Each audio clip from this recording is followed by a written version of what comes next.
Hello everyone, and welcome to part 36 of my Bloodborne effective run. Today we'll be going through the fishing Hamlet, but first, there's a couple places I want to stop off. There's actually one more little niche thing we can do in the Canehurst questline, and in order to do that, we need to stop off over where we fought Britas, the Altar of Despair.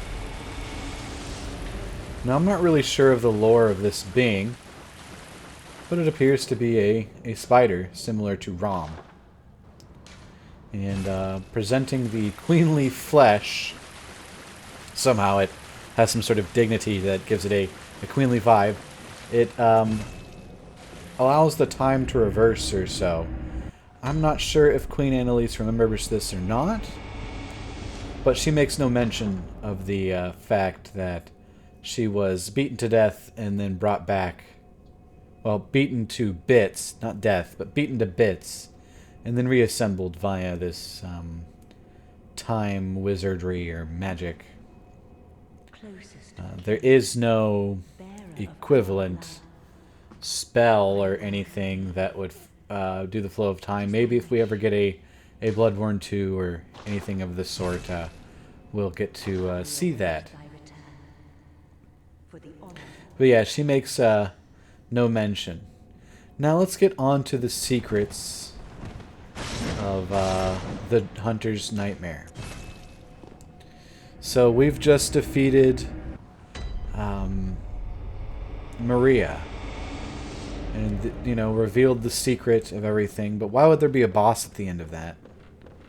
Well, that might not be a good question. But it seems she was merely another guardian of a secret. There is a secret beyond the clock tower. Now, any of you who actually know me know one of my opinions of Dark Souls 2 is kind of frustrating with how the areas or geometries of the areas don't make sense when compared to each other, and in fact they do overlap in some cases.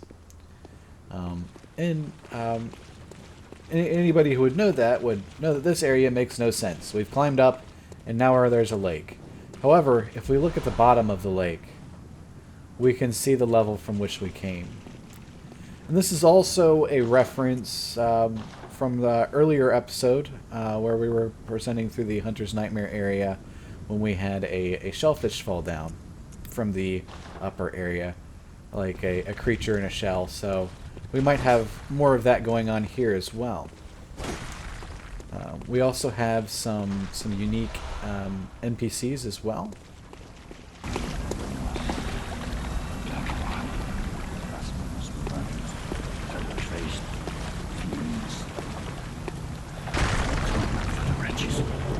By the wrath of Mother Goss.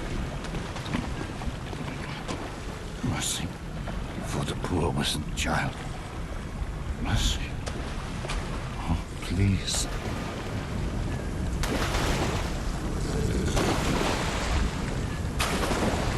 Atonement for the wretches. Lay the curse of blood upon them and their children and their children's children forevermore.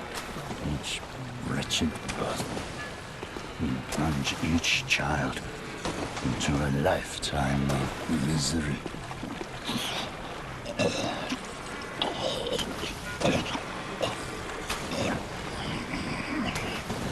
So this NPC is sowing a curse upon Bergenworth, as if Bergenworth has somehow scorned the area, not the Healing Church. So that would imply to me, check out the shape of this hanging man, and the shape of the hunter in my corner where blood echoes are. But anyway, that would imply to me that this is a secret of Bergenworth, not a secret of the Healing Church, or it's such an old secret that they both share it. So the idea here is that the Bergenworth scholars, which would have included Lawrence and Maria, maybe even Gehrman, I don't think Ludwig, have somehow wronged this gentleman to the point that he's cursing not only them, but their children and their children's children forevermore, like their entire bloodline. He wants them to be cursed. So, I don't know if we really get to find out specifically what they did by looking at item descriptions or anything, but I can discuss that as we go further in to it. But that is basically the implication right now, is we've got a secret that's older than the Healing Church itself, that goes back to the first set of Byrgenwerth scholars. If you change to this rune, you can actually get some alternate dialogue from the gentleman. It's, like I said, Byrgenwerth. I think you actually have to interact with them to get the dialogue. Let's see what happens here. Mercy, for the poor wasn't childless. Curse here, curse there. Curse for he and she. White hair. A bottomless curse. A bottomless sea. Source of all greatness. All things that be. Listen for the baneful chants. Weep with them as one in trance. And weep with us. Oh, weep with us.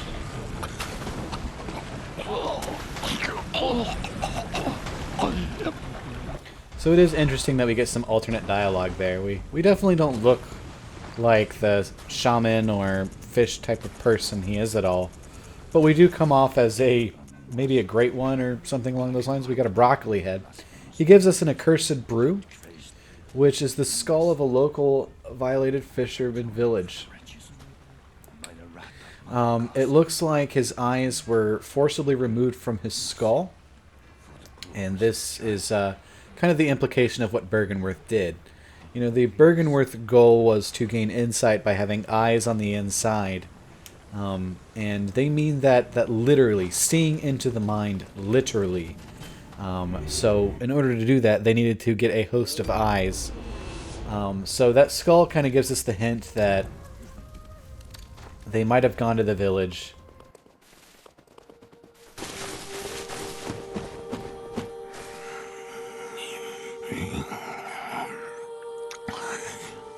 Oh, Lawrence, what's taking you so long?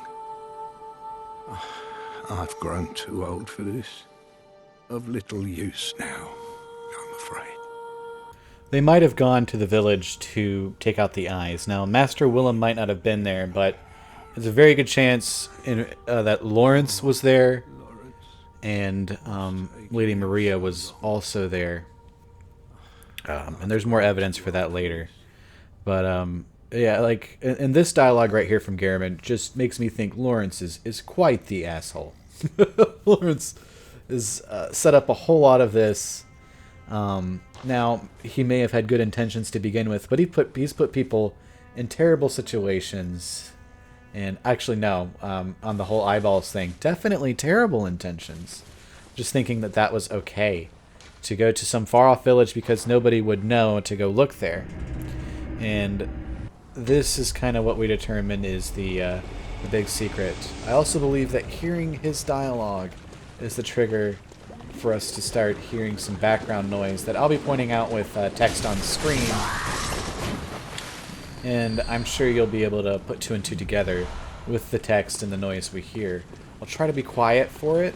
I may have to erase some of my commenting to be quiet for when we do hear the background noise. Because you notice there's like no music right now, it's just background sounds. So luckily these fishing people only take a couple swipes to kill, which implies two things. One, there's going to be a lot of enemies, but we are, you know, in a good level to face the regular enemies around here. Now normally I would encourage you to look left, but I'm pretty aware of the level. But that is like a straight up FromSoft trap.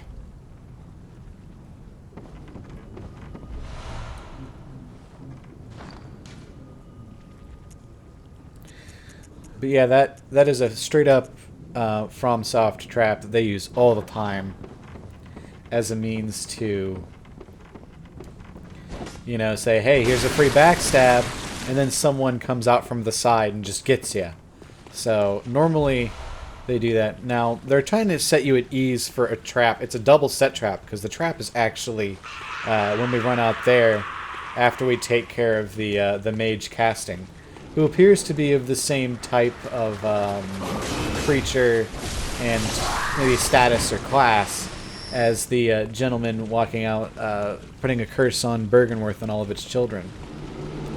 Just run up, give it one swipe. They don't really have a health bar.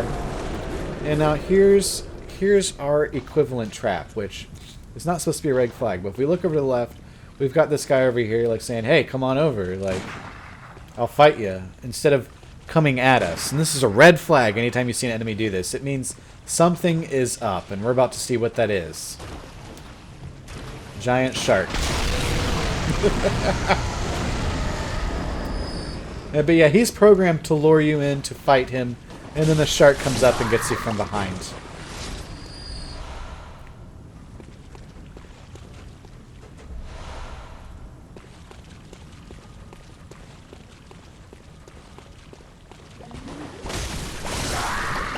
Have you put 2 and 2 together as to whose bell we're hearing? I'm not going to be raising the sound in those particular areas because I do fight while the bell is dinging. But yeah, we do hear a faint bell in the background ringing. And I think that is implied... Well, I'll go with what that's implied with later when we kind of have more of a reveal of what's happening with one of our NPCs. So here's your shortcut. Not really a beneficial one. I guess you don't have to fight a few enemies, but you're not really fighting anything that threatening compared to what you've fought so far in the game. So, but it's still a shortcut. I guess you can take the left path and go around. Not that I remember to do that at all. There is a trap here. I'm not sure where the other one comes from. It comes from the ceiling.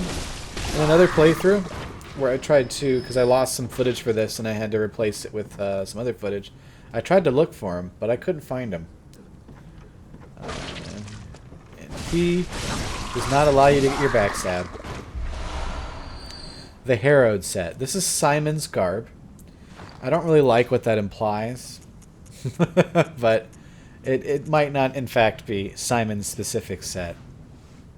But this goes into more detail about what Simon does for a living as a hunter of the church. Sows deceit. He hides among the people to sow rumors and collect them for the benefit of the church. Church is very much like a mafia setup in this game.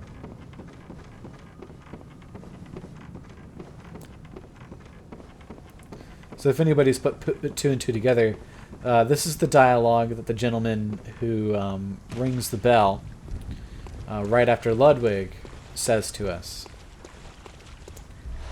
This is in fact the secret he was mentioning, and the fact that we're hearing that bell should be concerning.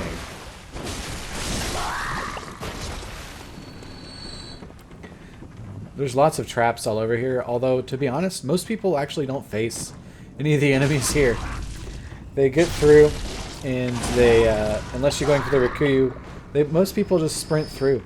Not that there's anything wrong with that, but it's quite fightable, unlike the second half of the area, where it just kind of, it feels like it's a little bit too much. Like the first chunk of the village is pretty well designed and manageable.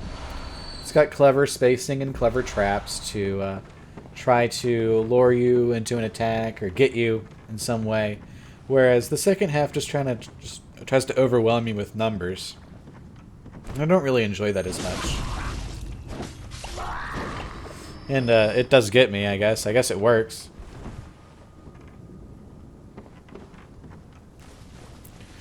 So yeah, that is Brador's bell. And we are brazenly roaming where we are not meant to. So for anybody wondering, I am going to go get the Rikuyu. I'm going to show you how to go about that fight. This fight can be made immensely easier, which I probably should have shown it off that way. I was tired, and I guess when I was making the video I didn't feel like taking the time to go get one. But the Shaman Bone Blade really helps out with this. There's a trap associated with this fight. The traps all over the shop. You'll be one of them sooner or later. There's a trick associated with this one, and in that you think you're getting your first 1v1 fair fight with a shark. And I'm calling them a shark, but I'm not really sure specifically what they are in fact called. So I'll put a little note here about it. But yeah, they can totally be parried and interrupted by gunfire. They do, however, have a shit ton of poise compared to other enemies in Bloodborne. And there's a second one. So the trick comes in here. You get the second one to come down, and you get away. And you use the Shaman Bone Blade on one of them, and they fight each other. That's the trick.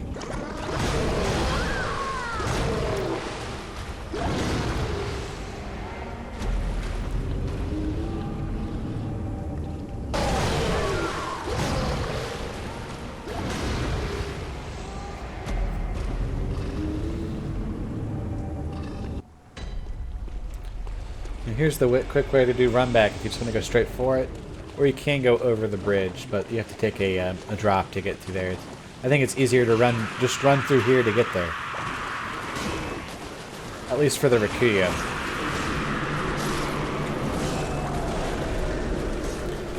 We're also hearing Winter Lantern sounds in the background, and I think you know what that means. There he is on the roof. So, best tip is to go to the other side once you have climbed down here. And if you're wondering why do this, it's because you get one of the coolest weapons in the game. I will say, if you plan on using the Rikuyu, I'd recommend having maybe at least 25 stamina, if not 40. The sword, the trick weapon rather, has a large amount of combos that can be strung together. And you can actually fight pretty close to like what Lady Maria does with the weapon, short of the blood swords on fire part. You can get pretty close to it. Well, you can put it on fire, so there you go. Apologies for the strange transition. I had to turn my phone onto quiet. But yeah, so of course, once you get the health down low on one of them, his AI is programmed to run to his buddy. And so do that. Yes, you can parry that move. It is a stressful fight, but if you've got enough health, you should be fine. And then one-on-one, they're relatively easy once you get up in their grill. I do have a harder time parrying the guy without a weapon. But just get behind him and give him a few whacks. Didn't trust myself there. Let's see how we end up doing.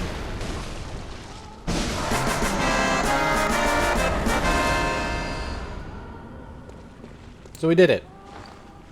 First try. And now we get the Rikuyu. It is one of my favorite weapons. I've dedicated an entire New Game Plus playthrough to using it. It's just really good. I really, really like it. Got a good move set. Now we do find out a little bit about her, about how she kind of dislikes the use of blood, which is kind of why she favored Byrgenwerth's studies and things like that. And Cainhurst was more about using blood magic or whatever, like blood blades, like the Shikage, for instance. And she didn't really like using that, despite her boss fight ability. She's clearly well aware and knows how to use it. Next. Oh yes, the move sets in this. I just really like this weapon. It's my... I don't know if it's my second favorite, but it's a really good one, especially for a skill build. It's definitely one of my one of my more favored weapons, and I guess I have done an entire playthrough associated with it. Pizza cutter is probably my favorite weapon, though. Once you get through that, you know, we can still once again fight everything. There is a load of enemies here, though, and no one's going to fault you for just running for it. The amount of blood echoes we get from the regular enemies around here, I mean, it's fine, but it's not really anything to write home to mom about. And if you've already farmed at the pigs, just get your enemies and run through. The upcoming gambit of enemies is just a tough fight. I decided not to mess with it. You can just sprint through and probably be fine. If you're having trouble sprinting through, you can also use a blue elixir, which I think we will do here. But just like the combination of the dogs, the spearmen, giant shark, and a shaman throwing shit at me. Not great. The pursuers, I guess? Well, I don't know what they're called. But, you know, they're basically the pursuers from Dark Souls. But not a fan. It's a really tough area. It is also kind of frustrating from an arcane build perspective that some of the best arcane gear is locked behind the entirety of the main DLC. So you have to beat Ludwig to get access to the Black Sky Eye. You have to beat Maria to get access to the Accursed Brew. And you got to get through here and beat Orphan to get the ability to use... what is that weapon? I'm going to look it up and put it on screen. I just can't remember what it's called. But you have to be the vegetable monster to use it. Here's Simon. Who are you? I'm afraid I've made a botch of things. Oh, I can hear the bell now. The beast-eyed assassin. He's after me. Again. And again. It never ends. Please. I need you to do something. This village is the true secret. Testament to the old sins. It feeds this hunter's nightmare. Please. Bring to an end the horror. So our forefathers sinned. We hunters cannot bear their weight forever. It isn't fair. It just isn't fair.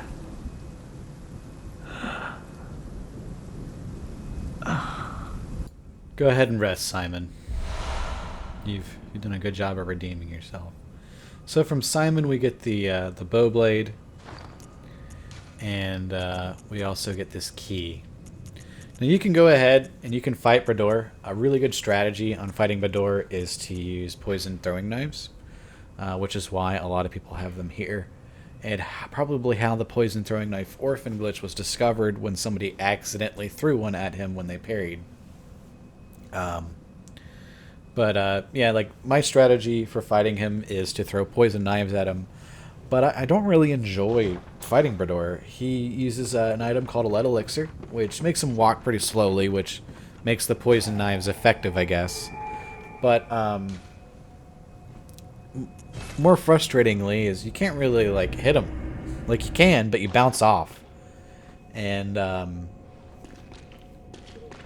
it's kind of not fun to fight him. So if you are going to fight him, you want to do it before he uses the lead elixir. And if he does get the lead elixir off, poison him. That's kind of the strategy there.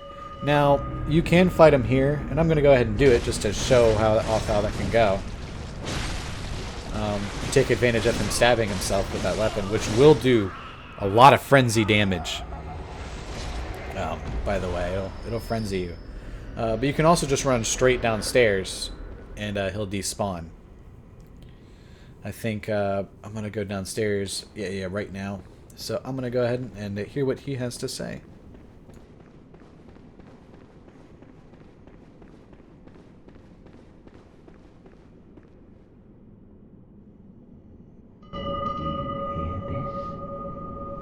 fear the bells toll. For only death awaits foolish prying eyes, and the church assassins are never far behind.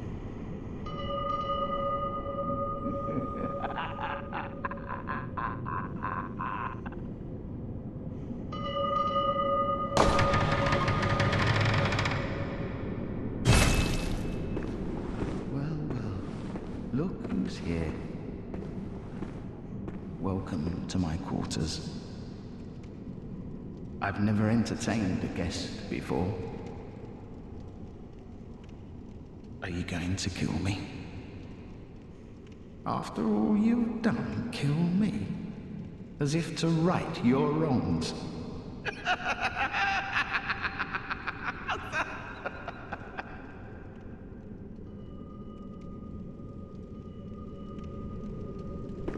What is it? Aren't you going to kill me? Or perhaps beg my forgiveness? Well, leave off. What's done is done.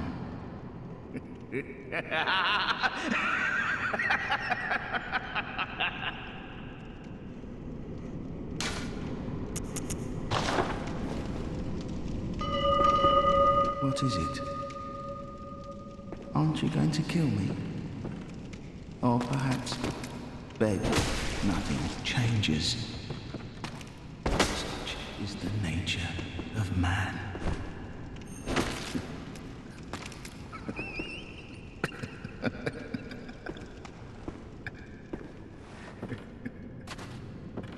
By doing this, Brador has no methods with which to invade us now. No body with which to shove his way into our world or version of this dream.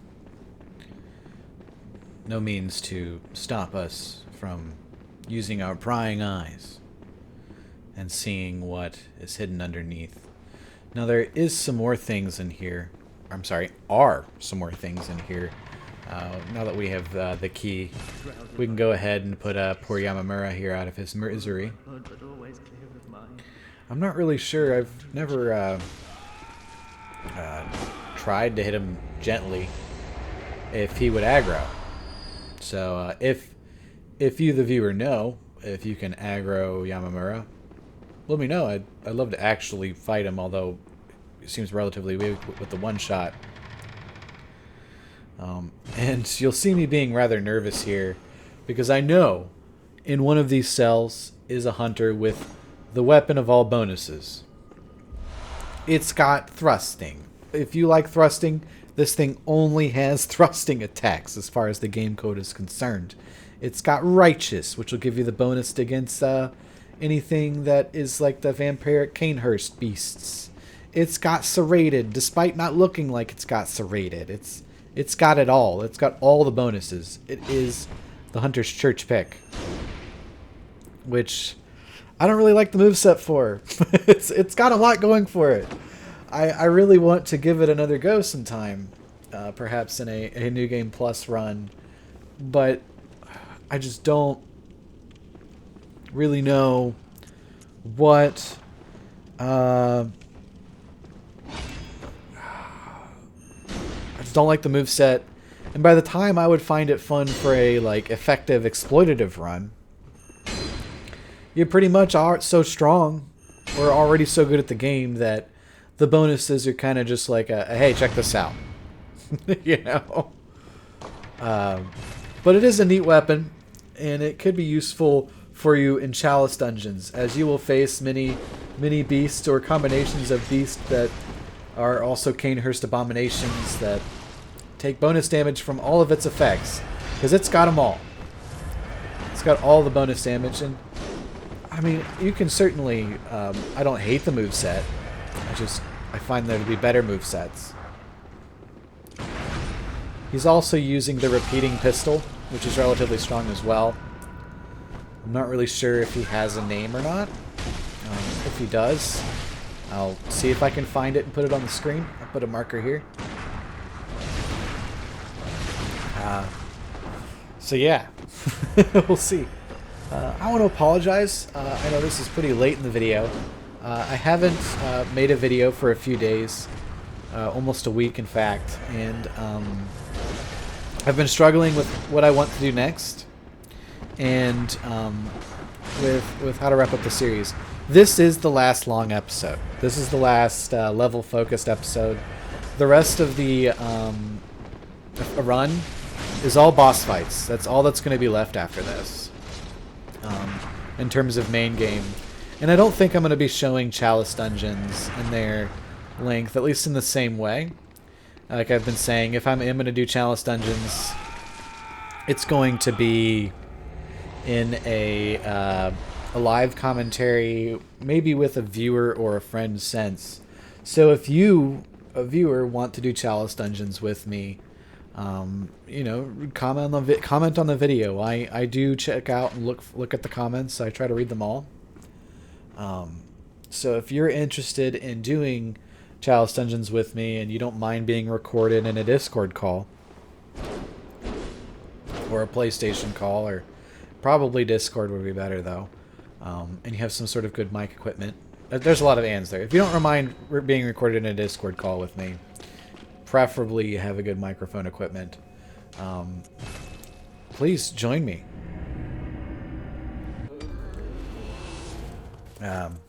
Yeah, I'd be happy to do it.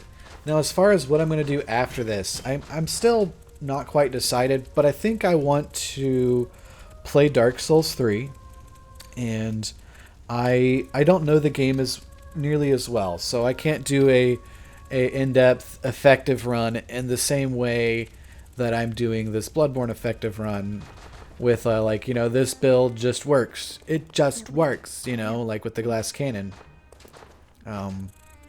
approach that we have here. I think I want to do a more neglected build kind of run. I hear Faith is pretty weak in Dark Souls 3. That might not be true, but I'm going to do some research onto some of the less neglected. And I've been wanting to do a Faith strength run in Dark Souls without a shield. So I think we're going to do that.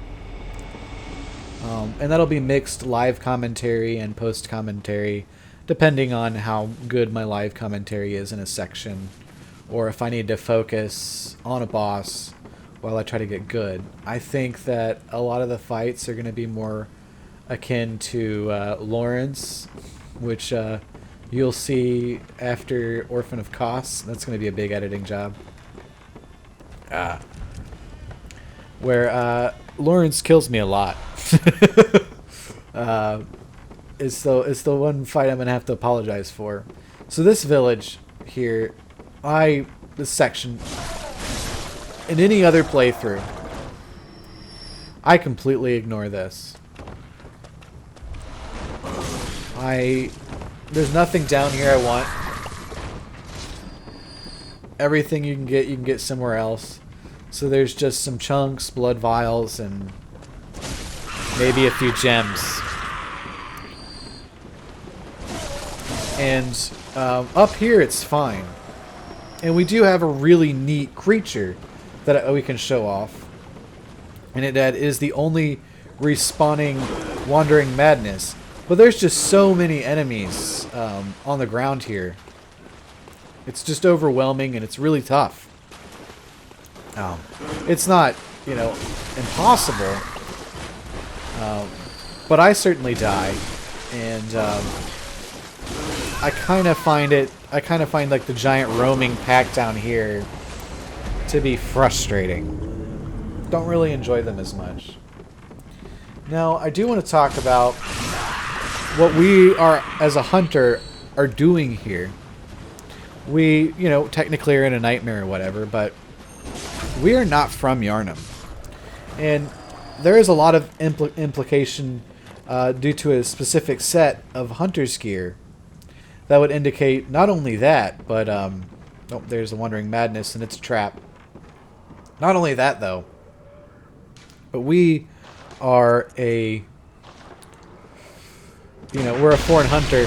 But we are not the only foreign hunter, and there's a lot of evidence to suggest that being a foreign hunter is super common. So walking into a village such as this one right here, and seeing a scourge of madness, what we would do for a living is we would seek out villages or towns like this and, well, purge the affected population and then probably just take our payment. So any money or anything like that. The hunters are not good people.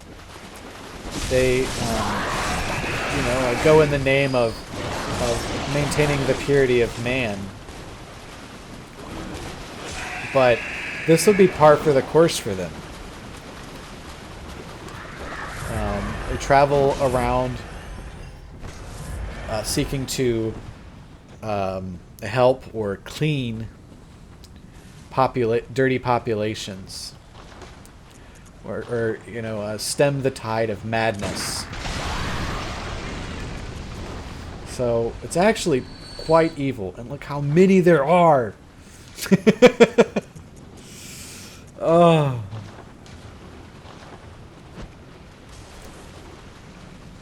So many.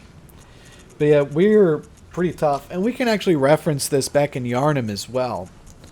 So there's a lot of town folk out in Yharnam. And most town folk are pretty relevant and aware of the hunt and what it is. Including the town folk we're fighting.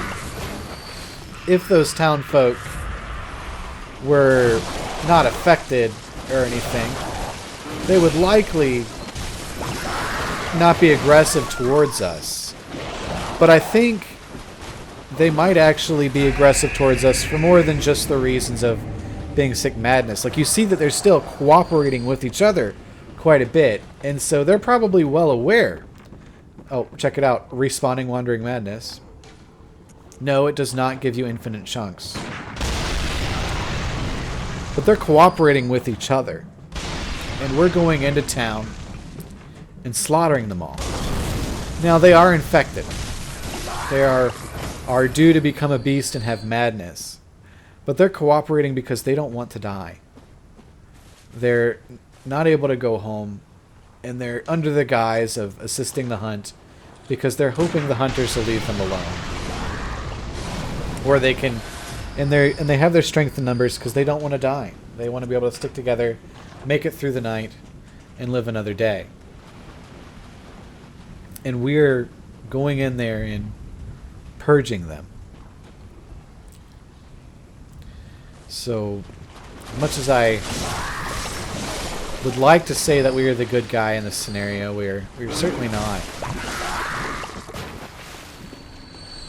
Oh, I thought I wanted to go back on Gehrman discussing Lawrence in the dream, and Lawrence being an asshole.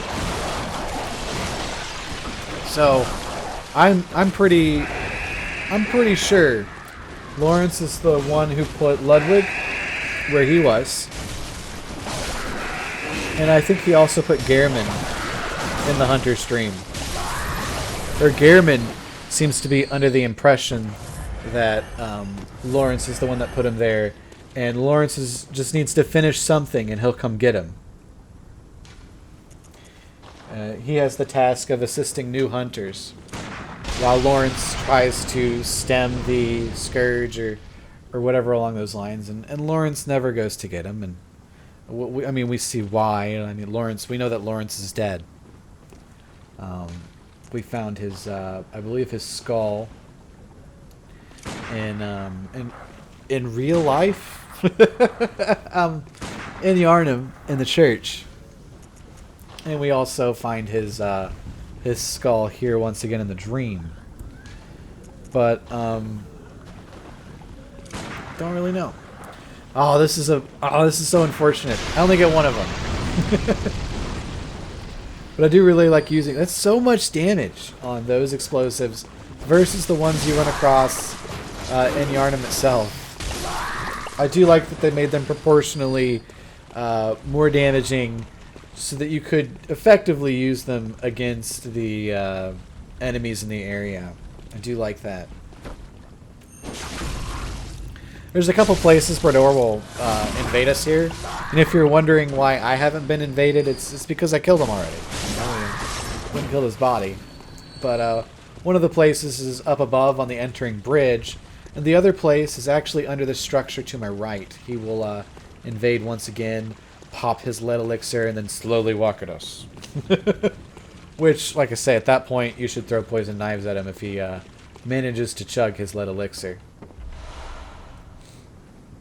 What's kind of funny is I'm not sure if you can scoot with the lead elixir or not. Maybe you can tell me if you can. I've never actually personally used the item. You definitely need some healing if you're going to want to use that.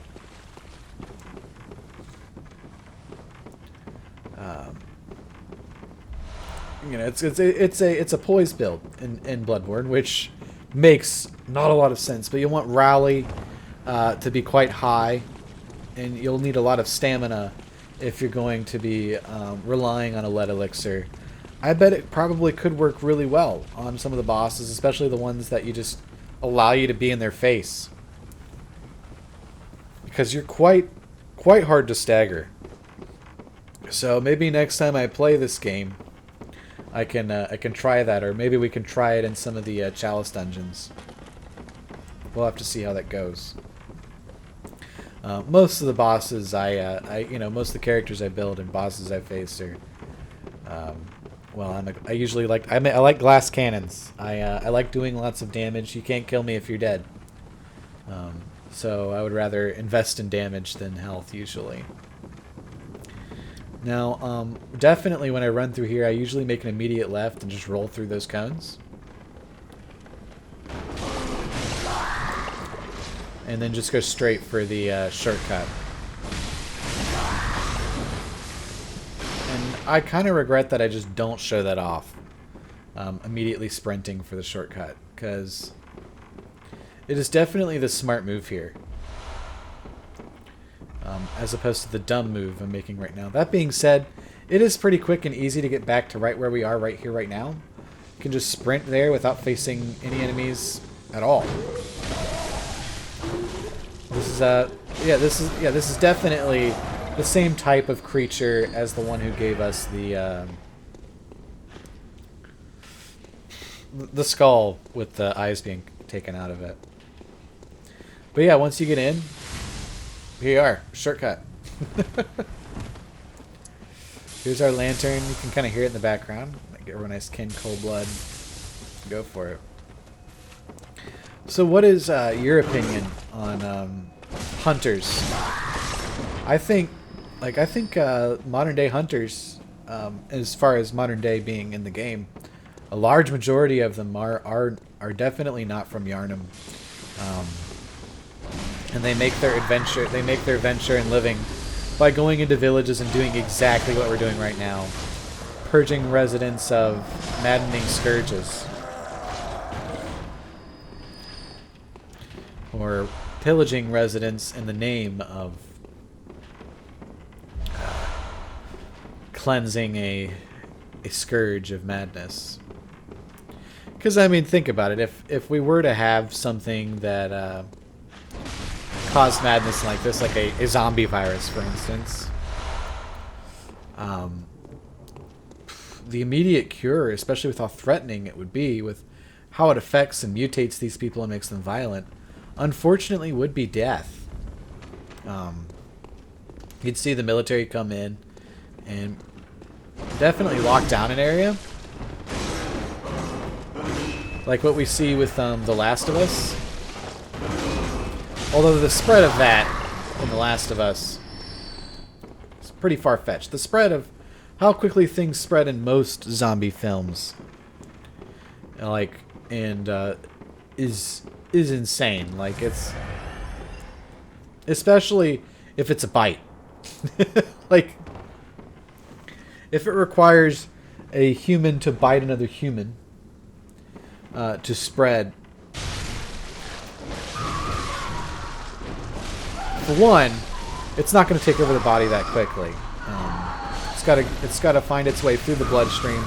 If you were to get a good spot near the brain, like the neck area, and it could infect the brain and the thinking within the brain, and then cause it to, speed up throughout the body. Sure. Right in the jugular. Maybe it could infect the person in 30 minutes or so, to the point of madness and being able to be a host to spread the disease. Maybe. But it still seems rather unlikely. So here we have our enemies that fell from the sky. They're hidden amongst destructive shells. If you'll pay attention, though, the shells that are hosting the slug women are slightly lighter than the shells that are just, you can roll through them.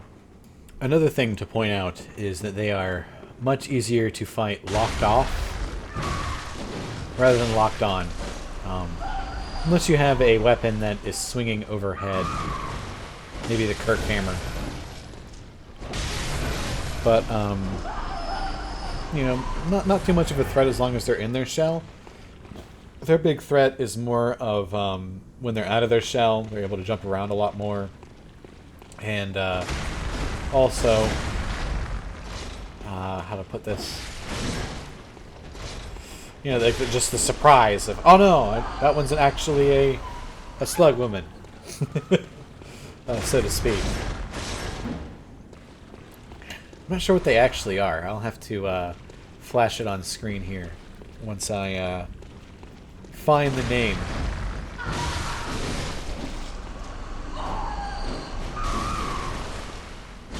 Yeah, get him. I don't know why, but like the area above I normally run through. But down here, where these enemies are just sitting in, I'm just compelled every time to fight all of them and break all the shells. I don't know why I feel that way, but I'm more compelled by level design to fight everything down here than I am to fight everything above.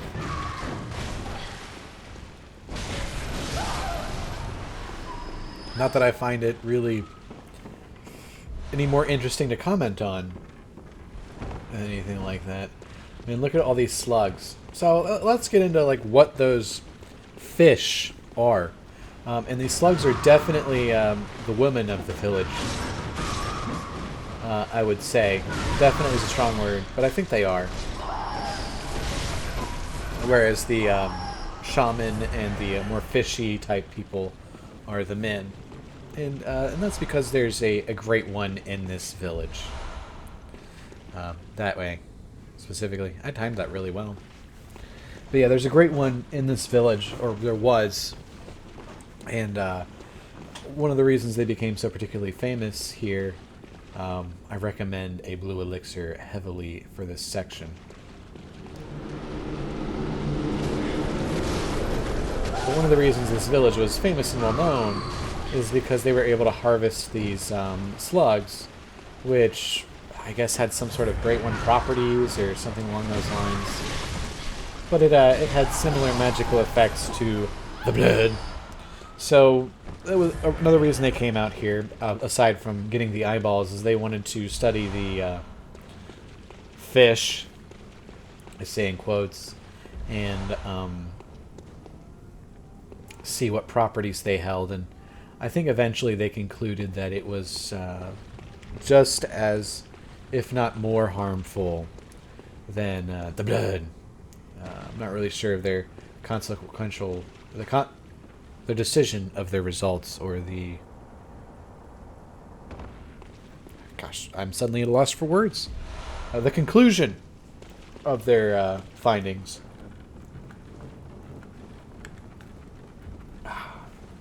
That refreshing was brought to you by Coke Zero. Coke Zero does not officially sponsor my Bloodborne effective run, but if it does, I'm willing to do it. You know, if anybody from Coke Zero wants to reach out, I am definitely willing to promote your product.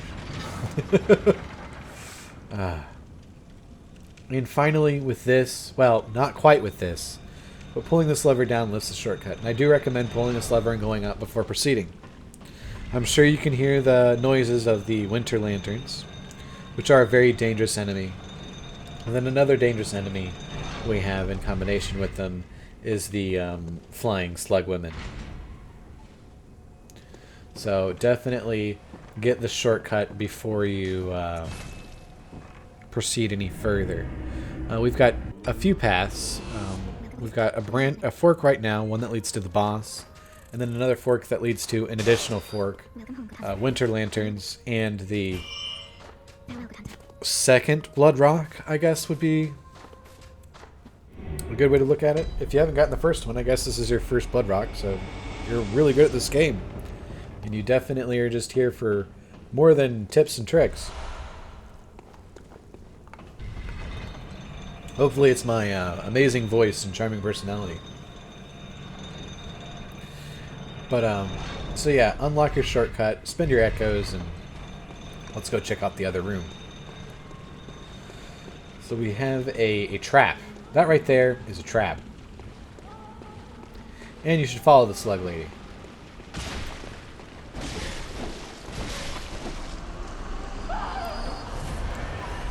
Just hope that frenzy doesn't go off. So here we have this room, and I'm going to do something, and it's going to hurt me. But I still recommend doing it this way. Sprint through, ignore all the slug women who jump at you, and take care of our caster. Once you've taken care of the caster, now we can focus on the slug women. Luckily they don't do a lot of damage, so they can't really hurt us too much. But if you don't watch your healing, they will hurt you. And they can pop out and get you. Once again, focus on your healing. And if you focus on your healing, you might not die. Just like this. I don't know what was on my mind there. Why I didn't heal. I didn't really have a reason not to.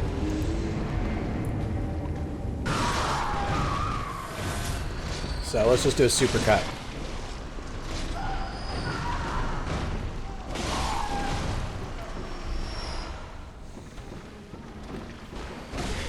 If you wanted to see the run back, sorry, it's the same that I did to get him here.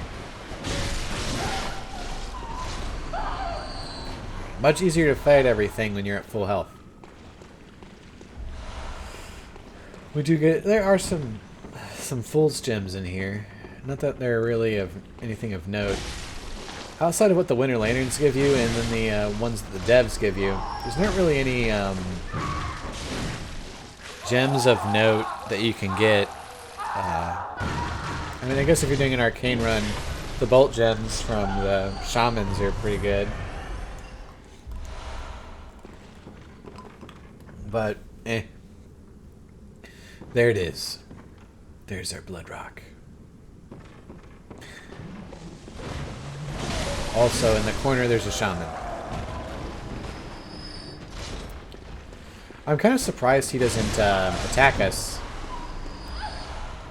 when we're over there fighting, too. Because that would be the ultimate strategy there. Although I'd go in, kill the first one, sprint, and then kill him. And potentially a lot of these ladies would de-aggro.